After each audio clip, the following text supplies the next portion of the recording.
Sorry about the midterm return yesterday. I was told it was a gong show. There was about 600 people in the hallway.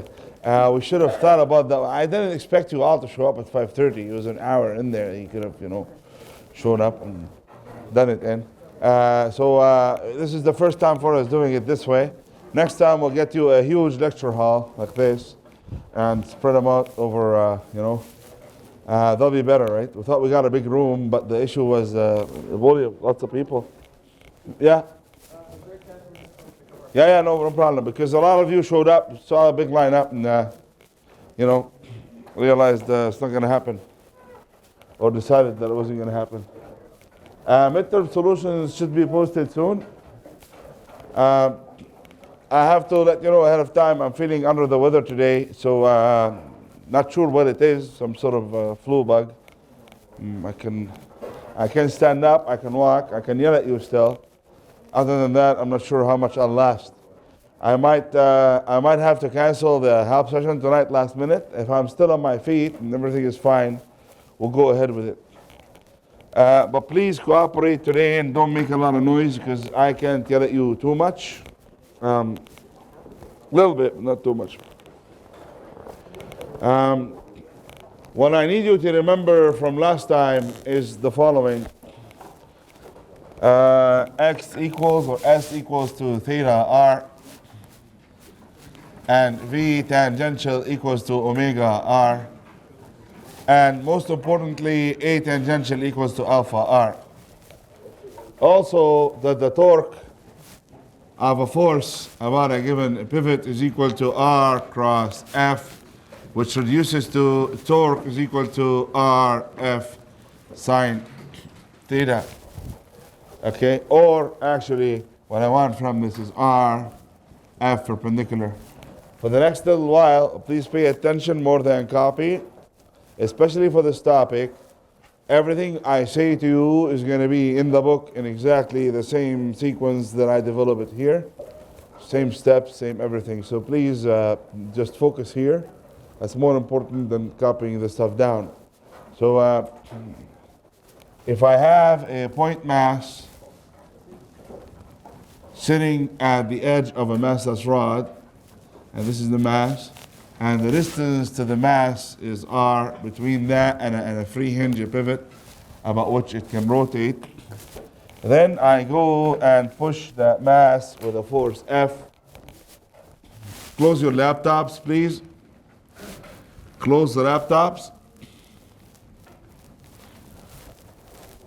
Laptops.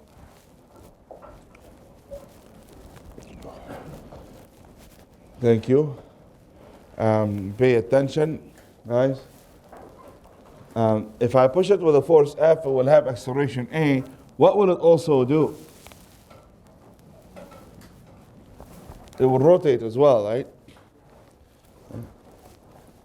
It will rotate at angular acceleration alpha. The reason being because of the massless rod. This is the massless rod. It will keep it in a circle as this object rotates, as this object moves. So it will have an acceleration A given by F equals ma. It will also have an acceleration, angular acceleration alpha given by, we'll talk about that in a second. Now, it is no longer appropriate, and we know that what, guys? A equals to alpha R, in this case, A tangential. So it is no longer appropriate to talk about F equals ma because we have rotation involved. And the generator of rotations for us is the torque. So since there is a rotation involved, it'll be more appropriate to invoke torque. Torque is equal to, in this case, RF. And F is equal to ma, so that's R times ma. And now A is equal to alpha R, so that becomes Rm alpha R. Remember, F is equal to ma, and remember, A equals to alpha R. So that can be written as mr squared alpha. This is the torque. Another way to write this would be to say that a torque is equal to, anybody know? I alpha. Okay, back to vector form.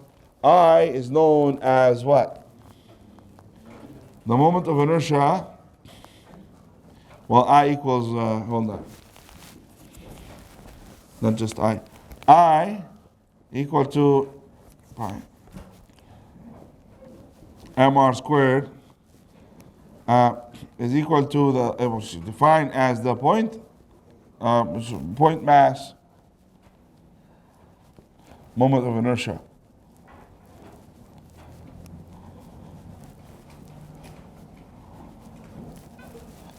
So it's the moment of inertia of a point mass. Okay. Okay, so I equals mr squared is what we call the moment of inertia of a point mass. Right?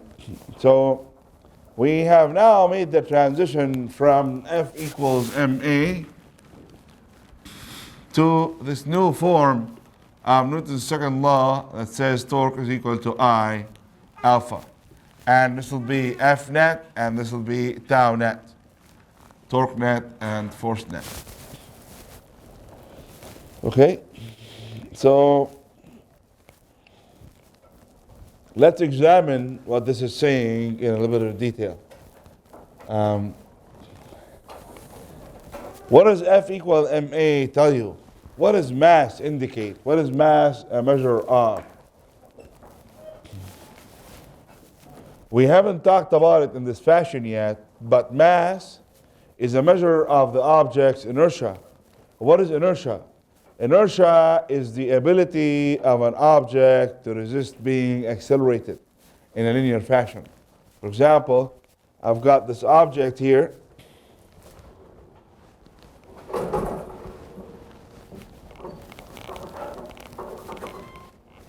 That guy. And I'm going to grab it and, oh, I can't even lift this. I'm so weak. Okay, I'm gonna push it that way, push it this way or that way. The amount of resistance that it offers me as I push it depends on what? Depends on the acceleration I want to push it at and its mass. The quantity m mass, what is it? The quantity m, the constant of proportionality between the force and the acceleration, is indicative of how much resistance this object will offer me as I try to accelerate it. Okay, this means that it's a measure of inertia. The inertia of an object, its ability to resist being accelerated, is given in terms of, or it's represented by its mass.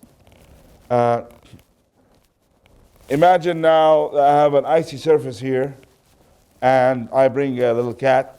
The cat has no claws, it's nice, little shoes that are frictionless on ice. You put the cat here, and I'm going to accelerate the cat, grab it and push it. Zzz, on ice, give it a shove.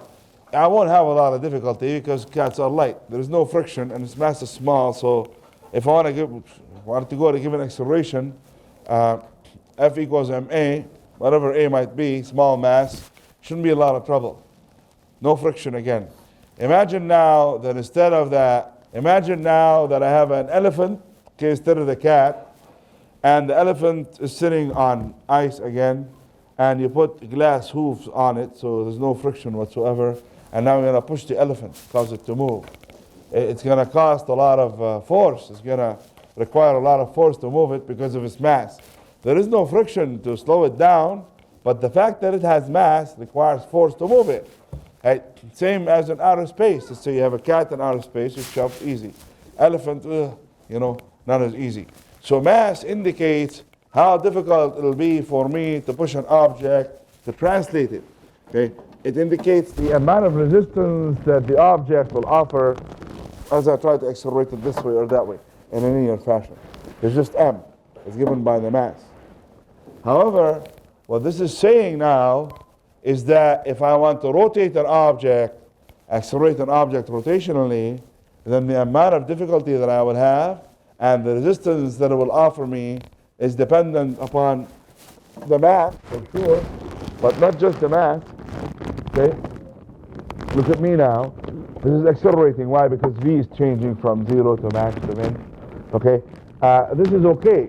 I could do this for a good part of the day, if I wasn't sick. But now, let me grab the same object at the same angular acceleration and do this. I am going to have little difficulty doing this to this mass, but if I decide to stretch my arms out, it becomes a lot more difficult. Why? Because the amount of resistance, what that constant indicates is resistance here. The constant that comes in between the force and the acceleration indicates resistance. In this case, it's translational resistance. In this case, it is rotational resistance. This is a measure of linear inertia. This is a measure of rotational inertia. That's why we call it the moment of inertia. Right? So it indicates how difficult it will be for me to cause an object to rotate at a given angular acceleration. Okay? What does it depend upon? Okay? For a point mass, like let's say, assume that that's a point mass, why is it way more difficult for me to rotate it here than there? It's the same mass. It's because for a point mass, that quantity, for a point mass only, that quantity is given by mr squared alpha. You double the distance and the amount of resistance, the effectiveness of that object in resisting being accelerated goes up by a factor of 4. You triple the distance, and in this case, the axis of rotation is some sort of imaginary line going through my head. That's the axis of rotation. We're very close to the axis here, to the point of rotation. Okay? Here, now I move it away, it's about, well, maybe 10 times more, so it's 100 times more difficult, let's say, more or less. It's not exactly that because this has big dimensions. It'll be like 4 or 5 times, so 25 times more difficult maybe. All right, guys? One thing to note is that mass is mass. An object, has mass here. From your perspective, it has the same mass. His perspective has the same mass. You want to push it, you extend your arm out from there, you have to push it with a certain force to go in a certain line. The force is the same for you and me and him and everybody. You have to just reach out here and push it with a certain force to go in a straight line. However, the moment of inertia depends on not just the mass, but the r squared. R squared to where? To the point of rotation, to the axis of rotation. When the object was here, this far from the axis of rotation, the moment of inertia was small. When it was there, the moment of inertia was a lot bigger. Perspective, okay, or point of origin, or axis of rotation. The mass is the mass. The moment of inertia about me trying to rotate this object is one thing. The moment of inertia of the same object with the same mass about you is very different. Because you want to grab it and rotate it, and the r squared, or the r between you and the object, is way bigger than between me and that object. And that's why it'll be. So moment of inertia always needs a point of reference. The torque is about a given point. The moment of inertia is also about a given point. And in this case, that point is the pivot, the axis of rotation, or the point of rotation, point O. Okay? And the axis of rotation is going to be a line that extends into and out of the board like that.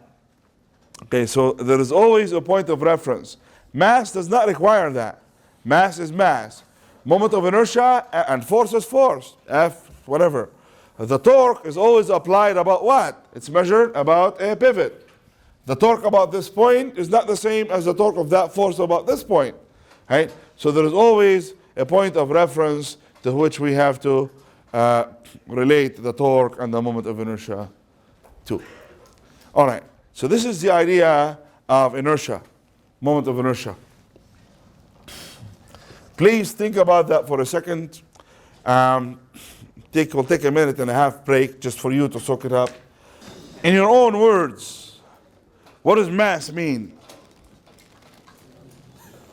Romanian person there. Yeah. What does mass refer to?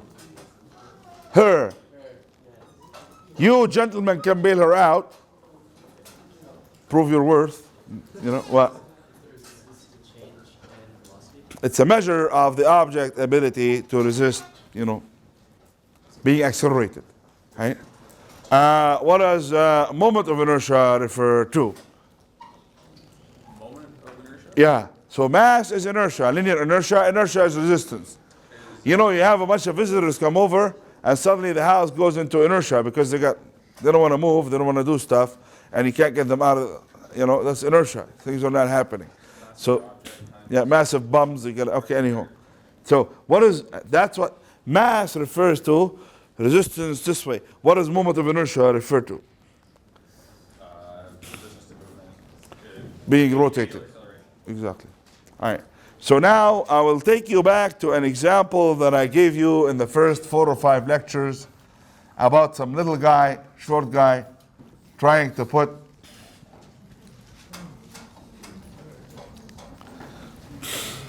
some objects into motion. This is little guy trying to push with the force F. He does not know what's behind M1. From his perspective, the whole collection of objects is going to move at F equals to M1 plus M2 plus M3 times A. We could say that F total or F net equals to M total times A, provided that we define M total as what? M1 plus M2. So mass basically is additive. If you want to push him, he'll give you so much trouble. If you want to push 10 of him, they'll give you 10 times the trouble. It's linear. You just add them. Okay, so mass is add. You want to push one pen, it caused me so much trouble. Many pens will cause me much trouble. All right. What happens in moment of inertia? Can you duplicate this sort of, I have 3 lines here, and I have an M total and an F net. Can you duplicate what I have there for something that looks like this? 3 masses connected by a massless rod, and they are M1, M2, M3. I have the feeling that you guys can actually understand me a little bit better when I'm sick, because I slow down a little bit. Is that true? Yeah. So the message is slow the hell down, without screw you. Without being sick, hopefully. Oh, you guys, be more sick. You have no idea what you're talking about. R1, so R2, and R3. All right, so this is our pivot. I mean, there is definitely less energy, but I think, all right. So can you duplicate what I have done here? Okay, so can you duplicate what I have done here? Over there? How many people have been looking at those videos just to get us an idea? Now, one more time. How many people have been consulting the videos on a regular basis? Okay, well, that's good to know.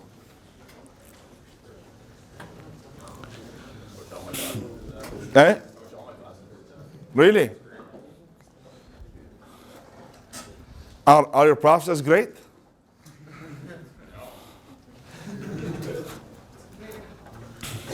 Then you probably don't want to watch them again and again. I don't feel great now at all.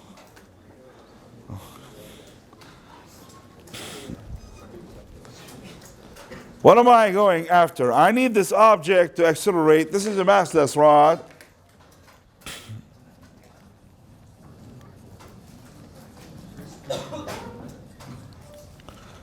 All the way through. And this whole thing is being accelerated at angular acceleration alpha. By the way, by the time this covers 2 pi, how much would this have covered? 2 pi. How much would this have covered? If that happens in time t, if this has omega, omega is 2 pi per second, let's say. What would this have?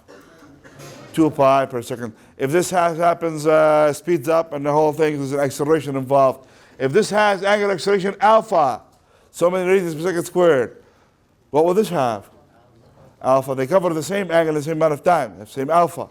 Okay? They have different linear speeds and displacements and accelerations, but the angular properties, because by the time they finish, or one of them finishes 2 pi, the other would have finished 2 pi too. So what I'd like to do now is kind of duplicate what's happening here Torque net is torque net on 1 plus torque net on 2 plus torque net on 3 vector. And for each of these guys, it's equal to m1 r1 squared alpha plus m2 r2 squared alpha plus m3 r3 squared alpha, vector science. And alpha, okay, so alpha 1, alpha 2, alpha 3, but we had just said that they all have the same alpha, so alpha goes out in common, and this is equal to m1 r1 squared plus m2 r2 squared plus m3. What is the message we're getting here? Is that if I want to replace the individual moments of inertia with some expression that involves a total moment of inertia, I total times alpha, then I total should be defined as what? M1 R1 squared, M2 R2 squared, plus M3 R3 squared. You don't add masses, you add moments of inertia. For point masses, you add Mi, M1, Mr squares. We're dealing so far with point masses. Everything in the universe is a point mass as far as you're concerned. So how do you find the moment of inertia of a bunch of point masses? You add not just the m's, you add the mr squares for each mass, m1, r1. So if I wanted to grab this class and spin the heck out of you this way, I had a dream like that. Somebody was swinging me that way and that way. I almost peed my pants in my sleep. It was scary. It was going woo, woo, you know, it wasn't nice.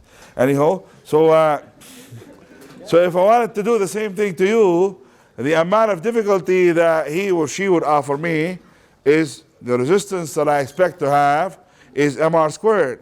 If I want to account for all of you, how do I do this? M1 R1 squared, M2 R2 squared, add them up, and that will tell me how difficult it will be to spin the whole class about me this way. So another way to say this is that I is given by, for a bunch of point masses, sum over I of mi ri squared. I equals 1 to n or whatever. And guys, this is for, so what have we done today? Between last week and this week, we have made the move, the transition from talking about one point mass, one object, to talking about a system of particles, a system of point masses. Please pay attention, guys. System of point masses, you add. What if you guys were to fuse together somehow? I was to melt you and form you into one big rigid body. How would this still apply? Yes, if I'm able to account for all of you, but what is a better way of doing this? What is the limit of a sum as delta, whatever, goes to 0? What becomes of a sum as things become continuous? An integral. The integral form of this formula is available to you in the textbook. You could look at it if you want. We're not responsible for it because we don't do calculus so much in this course. But you should maybe take a look at it if you are interested. Okay? We have done so far point masses.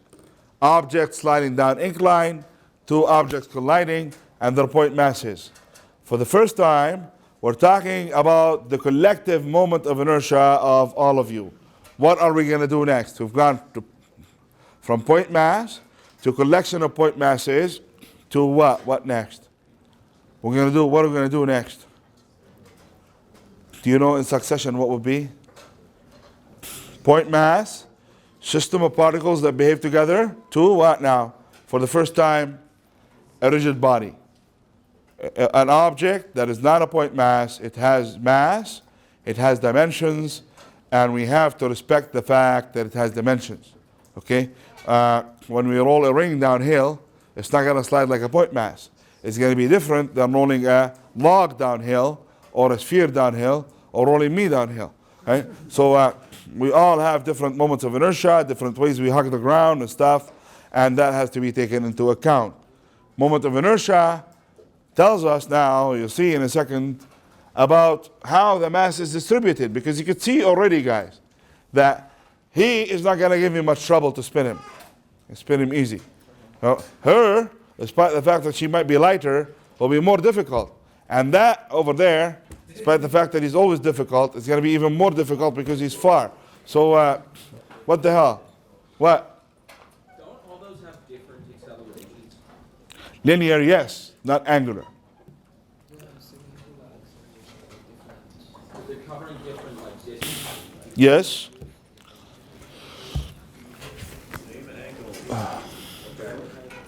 Yeah? I will stop for a bit to talk to you because I'm tired. So that's fine. An object covers 2 pi. It does it in 1 second. What is the speed? 2 pi per second. And it speeds up from 0 to whatever and given whatever the 2 pi per second squared. Okay? So the omega and theta and alpha will be the same for all those 3 guys. But the A, what is A equal to? Go over there. No, just look at the board. A equals to alpha, which is the same for everybody, multiplied by R, which is not the same for everybody. They have different A's. However, what I don't want you to think about now is F equals ma.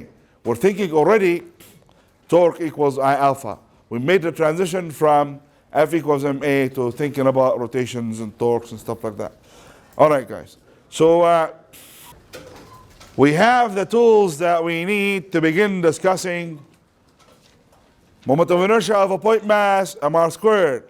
Moment of inertia of a bunch of point masses, m1 r1 squared, and 2. We add them up using the formula there.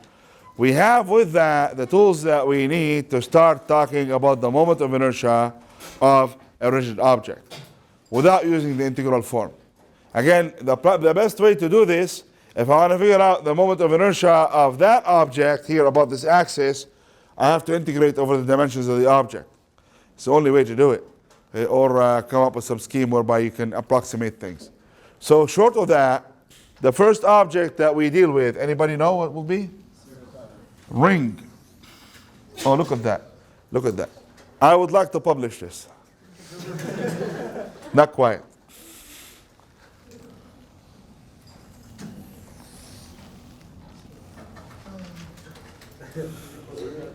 They say you have to be either mad or a genius to draw a perfect circle. I don't think I'm the second one. I think I'm, so this is an object where the mass is located in here. This is a ring, an infinitely ideal ring, infinitely a wheel, bicycle wheel, whereby the mass is located in this infinitely thin area, and the radius of this object is r. Could you please tell me now what the moment? Okay, now guys, I need a volunteer. Or maybe I shouldn't. Okay, yeah, maybe I want to give him my call though. No, I won't breathe on you, I promise. So come on up. Oh, he's not going to be wieldy. He's too big. Don't sit back down. I'm too weak today. I need a small person. Small person. Hello. I need a small Romanian person. No, you don't have to come. If you want to come, by all means. But it just okay, fine. She's coming down.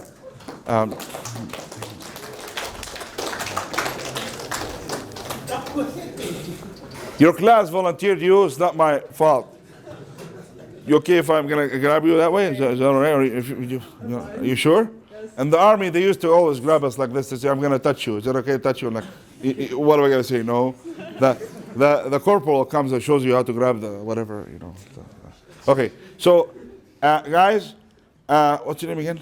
I'm Julia. Julia. I'm gonna rotate Julia. Okay, grab Julia and rotate her about me. What are we talking? Moment of inertia about me indicates what now? Axis running through me. I'm going to try to spin her this way. Okay, what are we talking about? Difficulty in terms of trying to spin her about me. That is the moment of inertia of Julia about an axis running through me. Okay? I'm trying to spin her this way. Okay, now that's the amount of difficulty I have in spinning her about me like that. Go to circle like that, you're cooperating. That's awesome. Okay? So that's that. If I wanted to spin Julia about an axis, that will give you what we just did here. If I say the moment of inertia of Julia about me, the best way to visualize it is exactly what we did. Spin her this way and that way. That would give you, her moment of inertia about me would give you an idea about how difficult it would be for me to spin her or rotate her about me. What about Julia's moment of inertia about an axis running through here? Sorry, you okay? Right. What would that look like? How would you represent that? What would Julia have to do that for us? She would have to spin like that. Okay? Spin. Are you getting dizzy? Okay? That would be the case. Thanks so much. Give me 5. Give her a hand.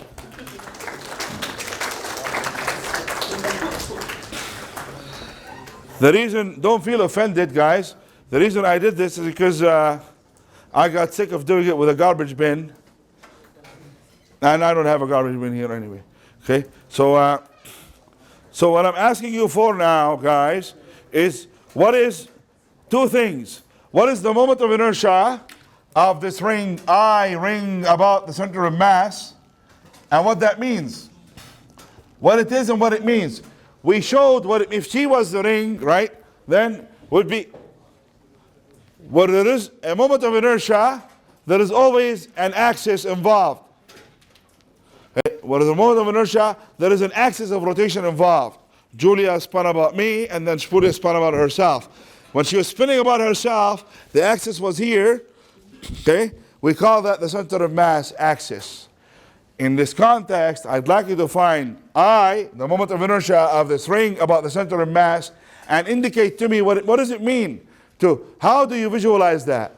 If you have a bicycle, you put the bicycle upside down, and you look at the front wheel, not the back wheel, the one without a chain on it, and you grab it, and that's the axis of rotation running through the center of mass. How would you picture this ICM? You grab it and you spin it about the center of mass. How much difficulty you have doing that, how much resistance it offers you as you do that, is called IC, or is measured by ICM. ICM is the moment of inertia that we get if we want to spin this object like that about an axis running through the center of mass. This is the CM axis. Okay? Now, at your avail, from that board, you have everything you need to calculate that quantity. Can you do it? Another way to do it, and it's done in the book, is using integrals. Right? You can integrate, for sure, integral of r squared dm.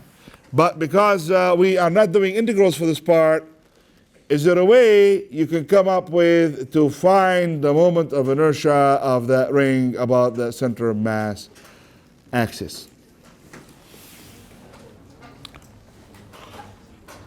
I'm tired.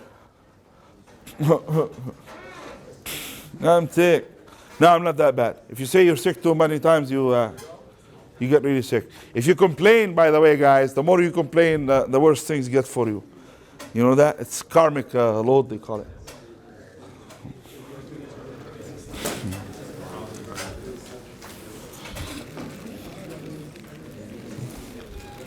Who can think of a plausible way for me to apply what I have there over here? What? Oh, beautiful. That's good. I got what I want. What he is saying is that we can think of this ring.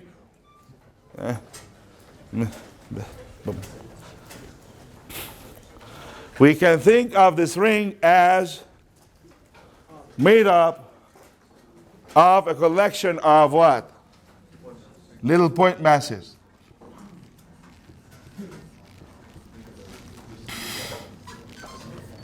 And the moment of inertia about this axis for these guys is going to be R1, R2, R3,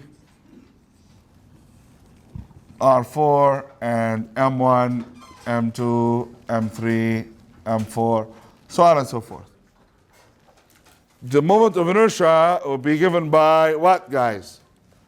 it's the moment of inertia of all these guys. M1 R1 squared plus M2 R2 squared plus M3 R3 squared plus. So what do the R1, R2, and R3 have in common? They're equal. They're equal to R squared. Into what then? M1 plus M2 plus M3 plus. So it's equal to capital M R squared. That's equal to ICM. It behaves like a point mass because it has point mass symmetry. Okay? So we just calculated the moment of inertia of a ring about its center of mass axis. Okay? So I will stop, more for me than for you. Stop for a couple of minutes, minute and a half, to catch my breath, and we'll continue.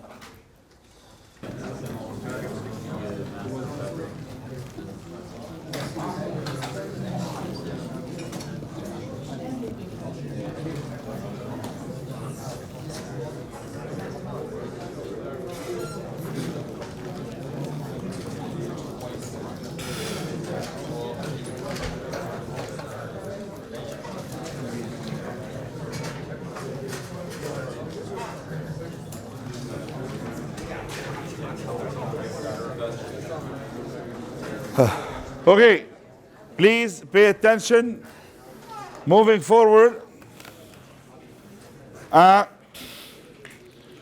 please, guys, close your laptops. It's an important discussion now as well.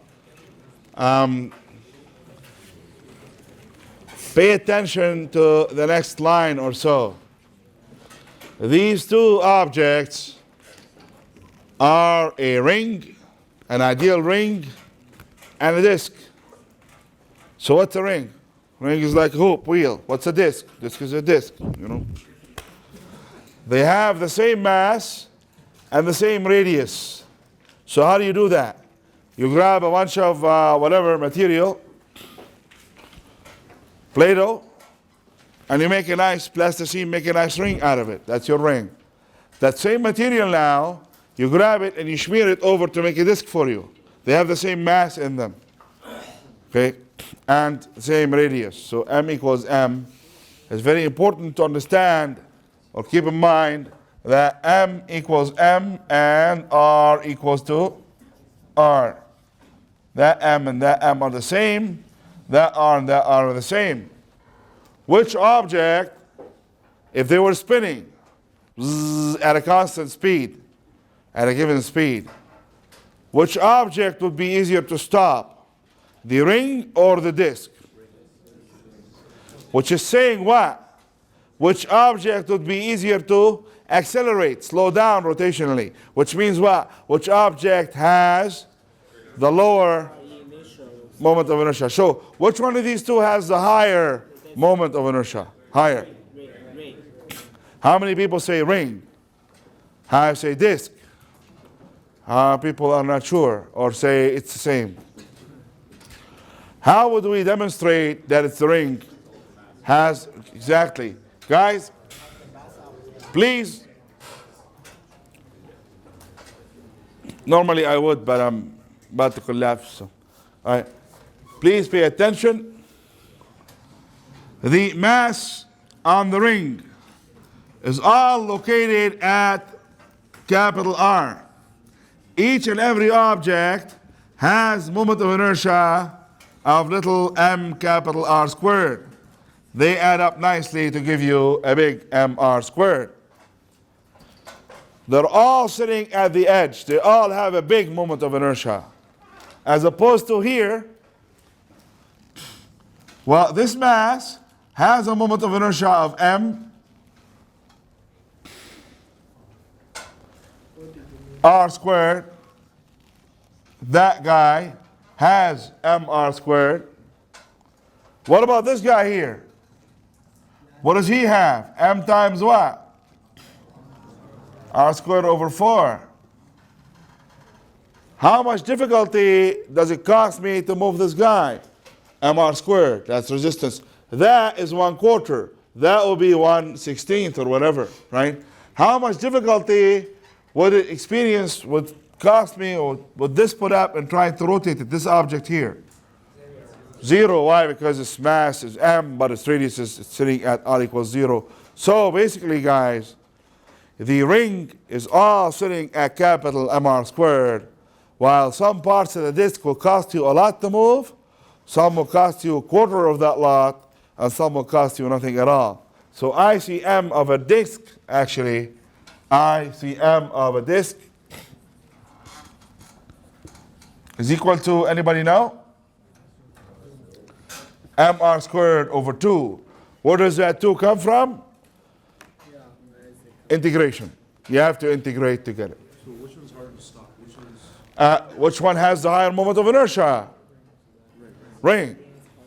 Oh, that's harder to stop. Because it has a higher moment of inertia. Yes? Is the M in the point mass of the ring the same as the M of the point mass of the disk? Yeah.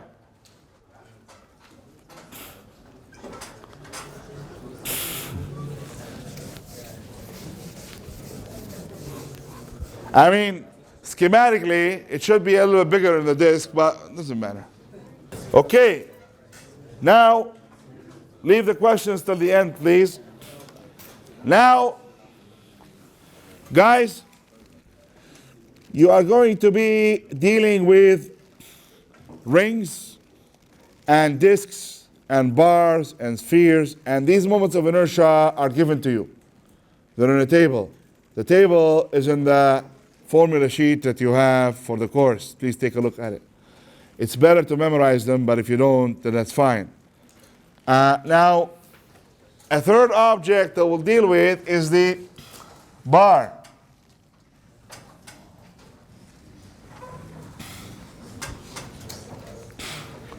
What is the moment of inertia of this bar about an axis running through the center of mass? The mass is m, and the length is L. Please pay attention, guys.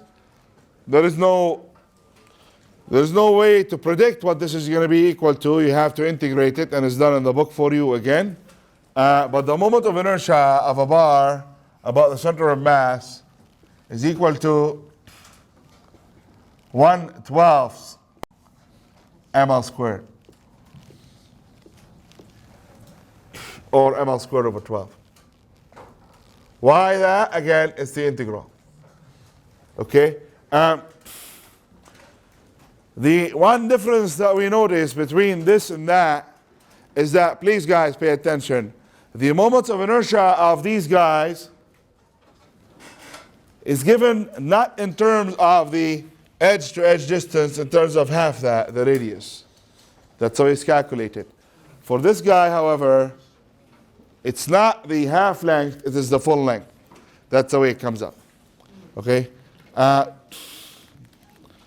What would this be equivalent to?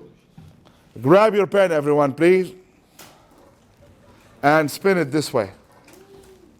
That's exactly what we're doing here. Right? All right? That's so what I'd like you to do now is grab it like that and spin it this way back and forth. Okay? And get a feel for that. Kind of close your eyes or whatever you have to do to get a feel for how much pressure this is putting on your finger. Okay? As you twist it back and forth. And now once you have a feel for that, grab it from the edge and do the same at the same acceleration back and forth. And tell me which one is giving you more pressure or requires more force or is harder to do. The second one. Guys, in the first instance, we are spinning this object about an axis that runs through the center of mass. Exactly like that. Please pay attention. In the second instance, we're spinning it like this, right? So it's like spinning the object this way, right? That is the same as this. In one instance, that, guys, ICM is like this. Spin it like that. That's what it spins like. What does the motion look like if the axis of rotation was here? So, about the center of mass, the motion looks like this. Right? Like that. What about this axis here? What does it look like? like that. Okay, like this. Okay, that's what it looks like. What about if the axis was B here? What would that motion look like? How would this? So center of mass looks like this. That axis looks like that. That axis looks like what? That. Okay. They are all related. They're all related to moments of inertia by something we call the parallel axis theorem. If this distance is dA and this distance is dB, and this is axis A, that's axis B, then I say that I about A, please pay attention, is equal to ICM plus what? MdA squared. And I about B is equal to ICM plus MdB squared. What is it saying? The amount of difficulty I experience when I want to spin this object about this axis is given by the amount of difficulty I experience when I spin it about this axis plus the m of the object itself, the mass of the object itself, times the square of the distance between the two axes. Two more notes, I'll let you go. You always have to refer this to the center of mass. Always go back to the center of mass. You cannot come in and say IB equals IA and say this distance is X, IA plus MX squared. That is correct. That is correct. That is not correct. Okay? So we'll do more of this on Friday.